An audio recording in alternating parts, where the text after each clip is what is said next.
Sadora power house में भारतीय किसान यूनियन के पदाधिकारियों और कार्यकर्ताओं की एक मीटिंग हुई, जिसमें भारतीय किसान यूनियन के नेताओं ने बढ़ चढ़कर भाग लिया। इसमें मुख्य अतिथि के रूप में भारतीय किसान यूनियन के प्रदेश अध्यक्ष रतन मान ने शिरकत की।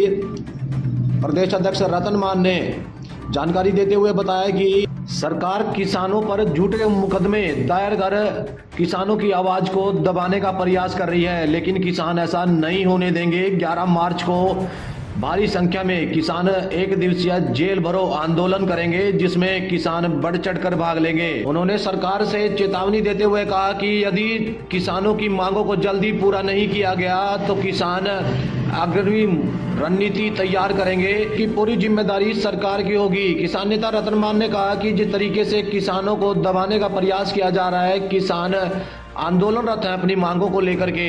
वहीं प्रदेश अध्यक्ष रतन मान ने कहा कि 14 मार्च को दिल्ली रामलीला मैदान में किसान बढ़ चढ़कर इस आंदोलन में भाग लें और अपनी मांगों को लेकर के प्रदर्शन किया जाएगा।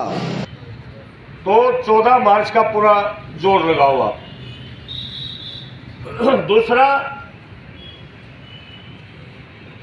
जो हमारे कुछ किसान युवा, जिनमें प्रमुख अक्षर अग्रवाल है सोनीपत जिला से कथोरा गांव का, और 3-4 नौजवान साथी है, कुछ और लोग भी है, जिनको 307 जैसी खतरनाक संगीन धाराएं लगा करके उनको जेल में बंद किया हुआ है। अगर हम आवाज उठाते हैं तो नाजायज धाराएं लगा करके कानून का दुरुपयोग करके हमें जेलों में डाला जा रहा है। हम उसका विरोध कर रहे हैं। तो आने वाली 11 मार्च को अच्छा होगी, 7-8 लोगों तक 4 दिन शेष है बीच में, तो वहां गिरफ्तारी के लिए आना है। अगर ये सरकार गिरफ्तार करके गिरफ्तारी की भाषा से हमें डराना और धमकाना चाहती है तो हम डरने वाले नहीं है। वो भले गोलियां चलाए, हम गोलियां नहीं चलाएंगे, लाठियां चलाए, हम लाठियां नहीं चलाएंगे, हम कानून हाथ में नहीं लेंगे। लेकिन अगर वो हमारे साथियों को जेल में डालते किसानों को डाल रखे हैं, उनको जब तक रिहा नहीं किया जाएगा तो हम भी उनके साथ जेल में जाना चाहते हैं। और जेल में जाएंगे और 11 मार्च को करनाल की जाट धर्मशाला में इकट्ठा होंगे और वहां से जो वहां का प्रशासन है वहां उसके समक्ष जाकर के गिरफ्तारियां देंगे। आप तैयार हो? मोर्चा की तरफ से जो जारी किया है, यहाँ भी बिजली से संबंधित शिकायत थी, आवारा पशुओं की थी। आज यहाँ एसडीओ को यहाँ मेमोरेंडम सौंपा गया और 14 मार्च को संयुक्त किसान मोर्चे की तरफ से दिल्ली के अंदर जो एमएसपी खरीदगार का कानून है, बिजली का बिल है, पराली का बिल है, लखीमपुरी कांड के जो हत्यारे आज घूम रहे हैं और किसान मजदूर की कर्ज मुक्ति का जो मुद्दा है, उन सब मुद्दों को लेकर के 14 मार्च को संयुक्त किसान मोर्चा की तरफ से पूरे देश से बहुत बड़ी संख्या में किसान रामलीला मैदान में दिल्ली 14 मार्च को पहुँच रहे हैं।